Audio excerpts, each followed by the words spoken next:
First one. First thing announced. Superman Legacy. Okay, I mean, all right, I guess it makes sense, but from what I It gather from even that, it's has a supposed date. It even has a date of 2025. really Yep. July July. 11th, 2025. Interesting. Okay, and according to DC Studios announcement, focus on Superman balancing his Kryptonian heritage with his human upbringing. And I think you said this offline, CJ. We're talking over the phone. Isn't that Man of Steel? Right? Because it totally is. Like Man of Steel, like what? He's got two dads, right? Like in Man of Steel, and they're both prominent figures in his life. Right. His one dad, his human dad's like, no, I feel this way about this, like, and you shouldn't do this, and blah blah blah. And then he's got Kryptonian dad, it's like, hey, listen, be hope, and be the shining example, blah blah blah, and all that. They're Yeah. giving opposite messages, but Um. well, like what? I mean, Superman is DC in some respects. So is Batman. But like in some respects, Superman is DC. So starting off with I mean, Superman laying the groundwork down. I think it's smart. Um, I get wary of new Superman movies because I find Superman is like kind of very run of the mill, like kind of like and I think rightfully so. He's basically the first modern superhero. So like all the other superheroes kind of in a way balanced off of him. Right. So like but because of that, you know what I mean? When you get to how hard it is to get younger people to watch older movies or older stuff, right? You know what I mean? Like there's this idea of, oh, I've seen this all before and I've seen this done better, you know what I mean? But it's like by the time you saw it, it's like the 70th iteration of what this was, you know what I mean? So they kind of perfected it, but in that it's like, well, that's how I feel about when I watch Superman, right? Like his origin, I find it really boring.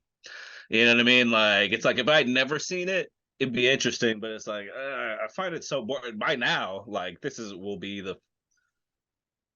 we've had a lot of versions of Superman, like, but whatever number version this will be when we get to Superman Legacy. You know what I mean? If it's another Superman origin story, there are just elements of that like I get tired of seeing. You know what I mean? I get tired of seeing like, oh, okay, Krypton is gonna blow up. We warned you. Why didn't you listen?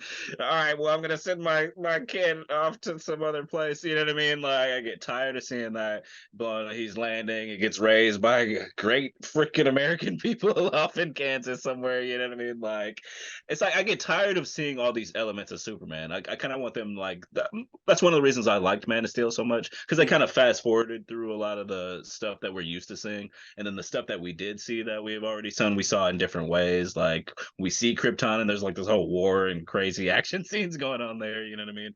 And his first villain wasn't Lex Luthor. You know what I mean? It was like Zod, which is somebody who can match Superman physically, which I was cool seeing. Like I feel like there are a lot of things like, okay, well we got to get this again, and we got to build this again. Okay, we got to see him fight Lex again, which I know why people like it, but I don't know, man. It's just boring to me, right? Superman versus Lex is just boring to me, because you don't really get to see Superman like go all out, kind of a thing. I don't know. You got thoughts on this upcoming Superman? I mean, I'm a little bit weary because, like you said, we've seen it all before, and already seen it perfected in the first Superman movie. I think the first Superman movie with Christopher Reeve and directed by the late great Richard Donner was perfect. I'm like, this is the perfect Superman movie. This is the beginning of like superhero comic book movies, right? Like it took it seriously.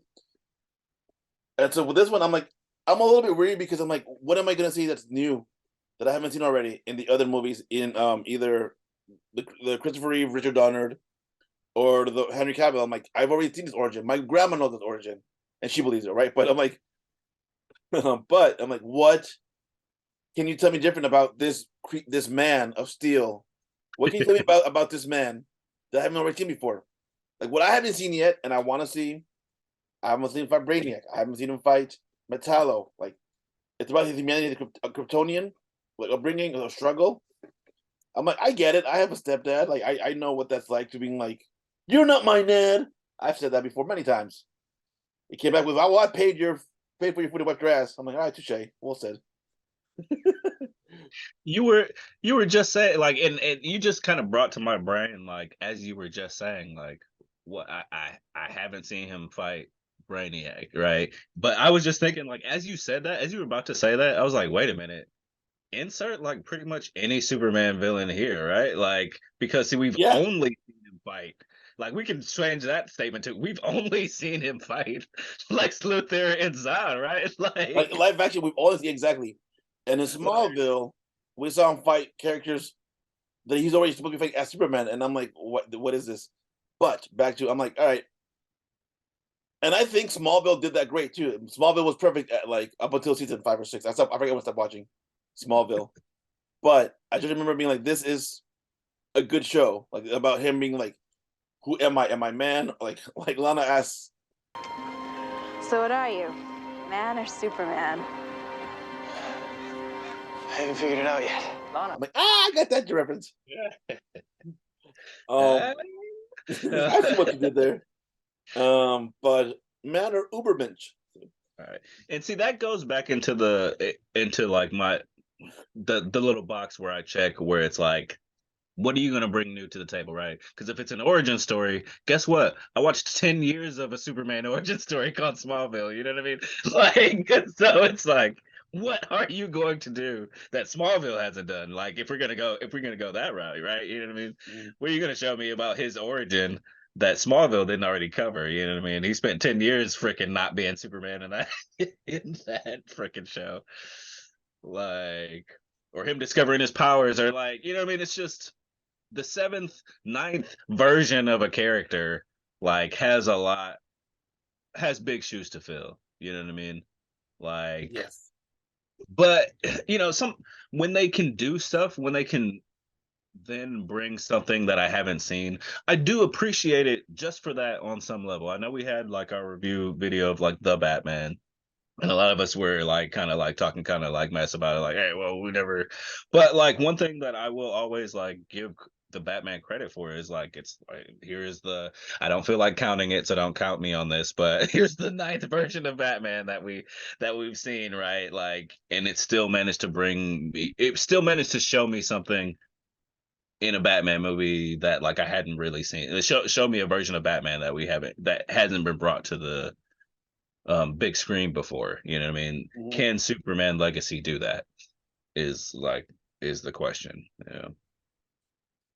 That's a good question. I mean, I don't know what can be said or we've done. Like, I guess the next, I guess, as a comic book fan, what I would like to see is the death of Superman. Maybe. Mm. I'm like, I like, what is the world do in a world where it's full of superheroes, full of Superman? It's used to Superman. I'm like, well, frack it. Let's kill him. What happens to the world or the DC world when the true one, I guess the All Might of DC Well, is here's gone. the thing. I don't feel like that's even breaking new ground because Zack Snyder did that. Like No, no, but for better or worse, he did tread that ground already. You know, like for a movie, like I mean, he did it, and he in his Justice League explored what that meant. You know what I mean, oh, too. I forgot about that movie. You know what I mean? Because I it's forgot like that movie what existed. because here's the thing. Because here's the thing. Like watching Zack Snyder's Justice League only taught me that Joss Whedon's Justice League is Zack Snyder's Justice League. You know what I mean?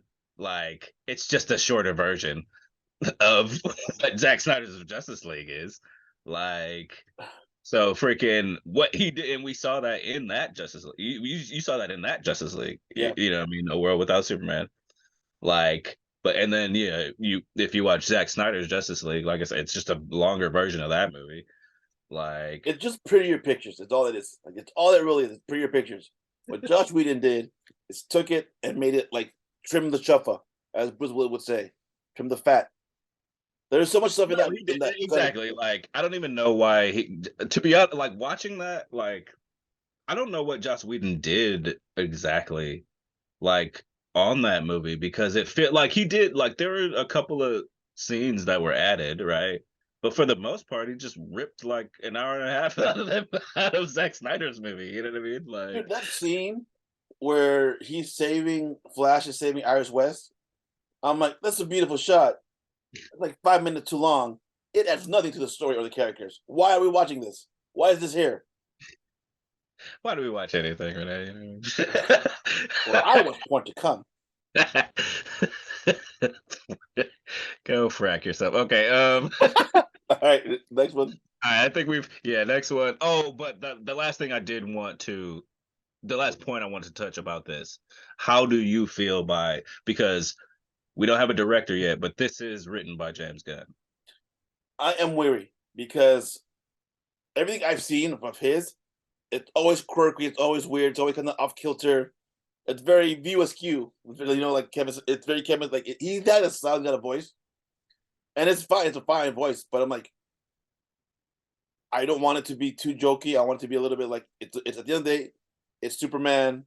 Like people around the world love him and respect him. Like that S means something to people. Not to me, not really. I'm more of an X-Men, Daredevil, Wolverine, Spider-Man kind of guy. But Superman, it was my first superhero. You know, like I remember the cartoon, so I'm like, I just want him to treat it seriously and with respect. Just treat the Terminator trilogy with like, yeah, you can have jokes and everything, but just treat it with respect. Yeah, I feel you on that, man. Like James Gunn, like is a geek, and I love when a geek makes comic book movies, right? Like, but like you said, James Gunn has a definite voice, and I don't know that voice fits Superman. I think it does fit Guardians very well. I think it does fit Suicide Squad very well. You know what I mean? Like I think it fits a specific type of character very well. Mm-hmm. I don't know that Superman is that character, but you know, it remains to be seen. Most James Gunn movies I enjoy for the most part, but they're kind of hit and miss for me. Like there are things about them that I love, and then there are moments that like I'm like, I don't really care about that. No. Like I keep forgetting Hero Scooby Doo, so I'm like, and I was never a Scooby Doo fan, but I'm like, oh, this is cute. But I'm like, okay, it's fine. It's fine. It's cool runnings. Um, like I've seen Guardians. Like I said in the past, they're great movies. I don't need to see them again. I've seen them once. But Okay. yeah, I'm still weary.